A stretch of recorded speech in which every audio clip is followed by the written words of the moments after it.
Yeah, ladies and gentlemen, you see, it's been on the news for almost 24 hours now, like since yesterday night, that Nigeria Super Eagles was stranded, held hostage in Libya because they supposed to play the return leg of the Libya-Nigeria match that happened in Nigeria a few days ago. And there have been reactions on media, counter-reaction. First of all, I would like to express my own displeasure on the way Libya authority treated Nigerian players. Yes. And again, I would also want to use this video to send a message to CAF, the Africa Football Federation, to do better. And again, this is another wake-up call to Nigeria government in respect to Nigeria citizens around the world, especially those in Libya. Now, just imagine a team, a national team that entered a country through a legal means to perform a national duty in respect to sport, football. See the way they are treating them, holding them hostage. Because according to the report, they said the pilot, who was a Tunisian man, was assigned an hotel to sleep, but they left the Super Eagles player at the airport. They couldn't sleep. We are seeing pictures flying around as the guys were sleeping on the floor and all of those things. You see, when Super Eagles played Libya, I already had this feeling that something like this would happen. In fact, I wanted to even make a video to say, Super Eagles, Mona not win Libya, Mona not win Libya, because when you win them, they will vent the anger and frustration on Nigerian citizens that are there. And almost every black person that is there. Because those people, they behave in a very strange manner. I will tell you for free, except people will not know how Libya did. The reason why they are doing this thing they are doing now is because they lost to Nigeria. Believe me. And two, if not for the fact that the eyes of the world is seeing them now, that is a national issue, and CAF is involved, NFF is involved, and all of that.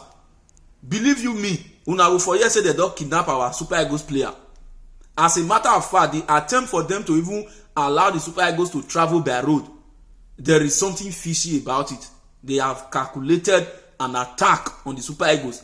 Believe it or not. Now, why am I making this video in a nutshell? Is to let the Nigerian government know that if the Super Eagles can be treated like this, something that Africa Football Federation is involved in. I mean, it is the general African nation that is being treated this way now. Imagine what an average Nigerian is going through in that Libya. Imagine what our girls, our boys, our children are going through in that Libya. I beg on the federal government with this video, by every means possible, let the federal government put it upon themselves to evacuate Nigeria citizens who are in Libya. Because this thing now, and again, I want to urge our military, the Nigerian military, our chief of defense staff, you have to speak on this issue. Send a warning that if anything happens to this player, they will see mayhem in that country. Because Libya people, the only language they understand is eye for eye, tooth for tooth. If they slap you one, give them 5. That is the only way you can rebel against them. Oh, I know what I'm talking about. Those ways don't pass that Libya, they're supposed to know what they try to talk. You think for them to divert the aircraft from Benghazi to another location, you think it was just a norm? They already planned an attack, and thank God the Super Eagles did not fall for it.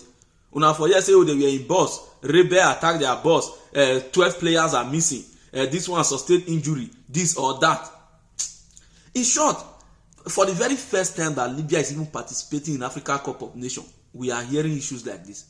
This is very shameful. It's shameful. And I see people blaming NFF or blaming CAF or wanting. You don't know the country you are dealing with. That is why you are blaming CAF. That is why you are blaming NFF. I'm telling you, the only way these people we fear is when our defense begin to send message, make a video, write a letter and let them understand that if anything should happen, they will see mayhem. I know, hi, now what,